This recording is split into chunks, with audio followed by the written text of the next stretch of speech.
If you ask 100 people who's Putin, they're going to say what? Dictator, he's this, he's that, he's a murderer. He's going to say all this stuff about him, right? Now, who is Putin to you, having spent one-on-one time with him? How different is it than what we see on TV, how he's portrayed? You probably don't want to hear it, but he's a son of Russia in the sense that he has Russian interests are foremost in his mind, as would any leader in any country, and he serves it. That's the way and that's why he's there, because people feel that he's there, and they talk about he's a tyrant, but he wouldn't stay in office in Russia, the Russia that I know, and many people would agree with this, that if he was a monster, which is pictured in the West, he'd be out of office because it wouldn't work. They have this indirect democracy, so to speak. The people are not happy, things are bad, the guy is out. And that's what happened to a few leaders. The narrative is so poorly constructed against him by the CIA, and it's been a narrative there for, 20 years now? Mm-hmm. 20 years of lying and blaming everything on Russia. You have to be a little bit more fair-minded. You have to be open to say that, is it possible that Russia has done all this and we're the good guys? It's like a good versus bad scenario. Where we have been trying to destabilize Russia since 1917, actually. We sent an army there in 1918, 19 with the 16 other armies to take apart the revolution. So anyway, Putin is, listen, I'm limited. I spent 4 trips, maybe 30 hours with a man. So, and the result, you should see it. I hope you see it. It's called the Putin Interviews. It's 4 hours long. 4 hours long. Mm-hmm. It was on Showtime. It still is. And it's available through other channels too. You can get it probably on Amazon. You can rent it, or you can buy it. He answers these questions that we're dealing with today. Ukraine foremost in his mind at that point. This was 2000, right after 14. This was 16 area, and he tells me the whole story from his point of view, even down to who's firing who. Who are the people who are firing shots at Maidan? It's not pro-Russian forces because they're firing from buildings occupied by the protesters. It's people who are snipers who are firing at the crowd, killing both policemen and protesters. That's the whole point. It was like the same thing that happened in Venezuela back around that time. That's a CIA technique. Color revolution, then you have the violence. The violence breaks out. Somebody's killing somebody, but you kill from both sides. You create this disturbance. And they killed a lot of cops. They killed protesters, and that kicked off. So who did it? Who was firing from those buildings? There were lots of stories about the neo-Nazi gangs that were coming into Kiev from the west of Ukraine. It's most likely them. I mean, it probably was them. It may have been some foreign mercenaries too. So there was all that violence is what creates that mood for change. So they throw the president out illegally. They don't have an election. We install this guy, Victor, whoever he was. Victoria Nuland is there from the State Department. She's the leader of the neocon faction. And the American ambassador, it's all we got the recordings. They're talking about getting rid, and she even says "fuck the EU" because the EU wants to do it more legally. Frankly, France and Switzerland were playing a role here, and Germany were playing a very important role in trying to make this a transition that was democratic. It didn't, because they were going to have an earlier election. Didn't happen because of the violence. The Nazis have much more power in Ukraine than you think. The United States denies it because they say Zelensky's a Jew, and that's their motivation for saying, well, how can they be neo-Nazi? That's nonsense. Neo-Nazis were there way before Zelensky, and Zelensky had no power. In fact, when he became president, he had to make a deal with them. He had to make a deal with them because they're tough people. They are telling the president what to do. You cannot change the Ukraine policies. You have the United States telling you what to do, and you have the neo-Nazis telling you what to do.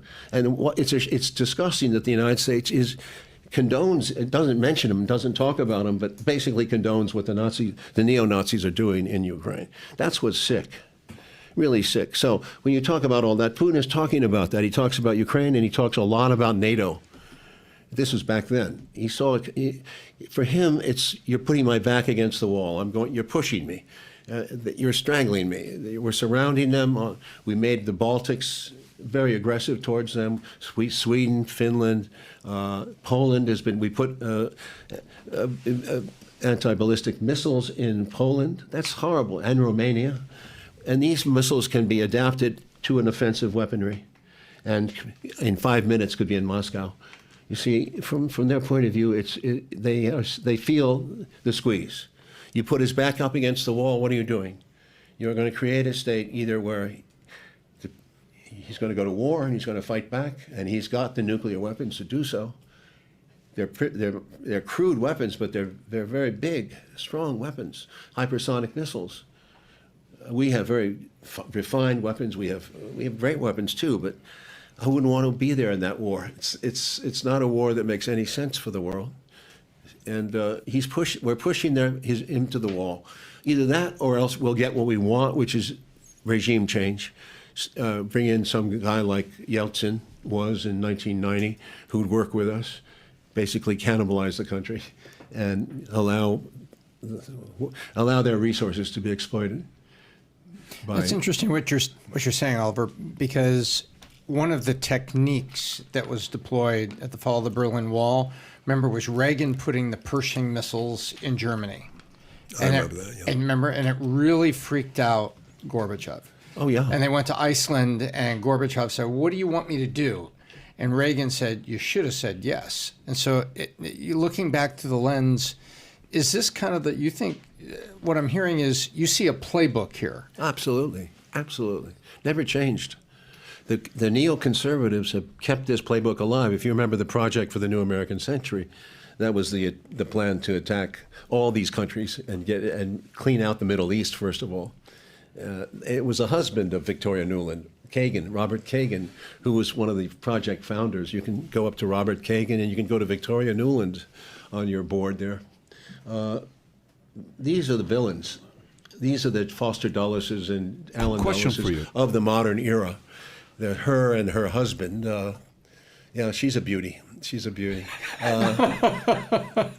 When I see a face like that, it makes me really.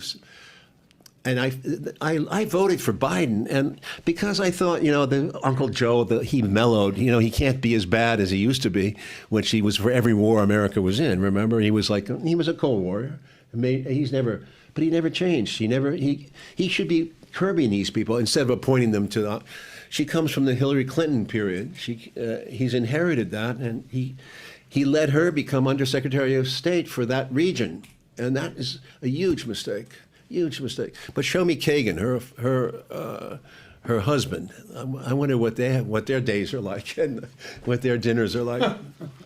Well, you're describing some very strange bedfellows, and what's interesting, you were talking about, it's an easy connection, one that I've heard and it seemed very logical, about Eisenhower's prophecy about the military-industrial complex. Yeah. Oh, yeah. In his departing addresses, he brought it up more than once. Apparently, Kennedy took that very, very seriously, or already had predilection in that direction. But then you're talking about the intelligence community and the ability to get the go-ahead. Isn't it interesting that Allen Dulles ends up on the Warren Commission? I think you could answer that for yourself. It's like the fox is investigating the chicken coop. Yeah, it's not really a question. It was kind of a reflective thing. It's Allen Dulles did everything in his power. First of all, he didn't have a job, so he was available to come in for every session. None of the other members of the commission were able to do that. Dulles supervised, followed that thing. Everything from the CIA was blocked of importance. Nothing got through.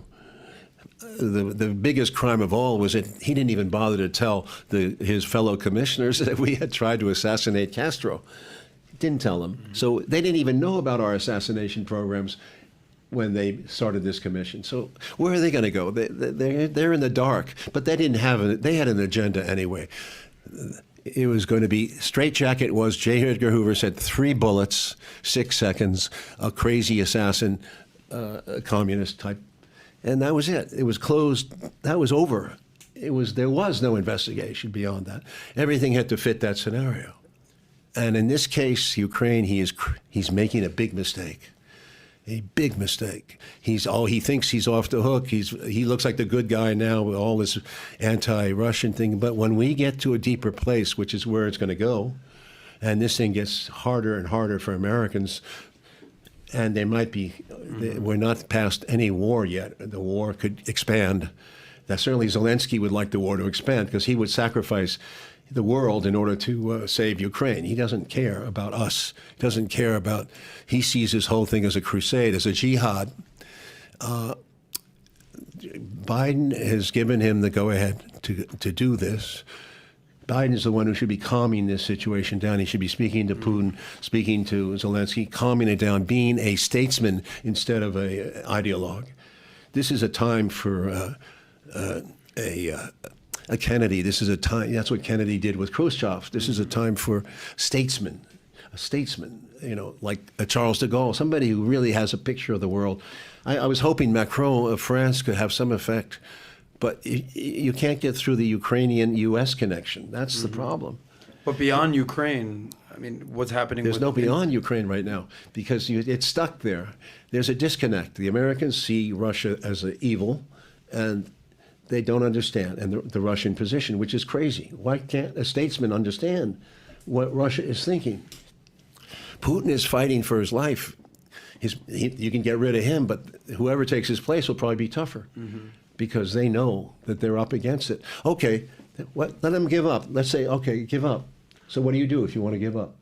All right, then you put NATO into Ukraine. Put missiles into Ukraine. Fine, you can put them right on our border. We'll take all the refugees you can give us, and there'll be another confrontation when you make your next move. And one of the things you often hear, though, is, well, this would be different under Trump. Nothing happened with Ukraine and Russia under Trump.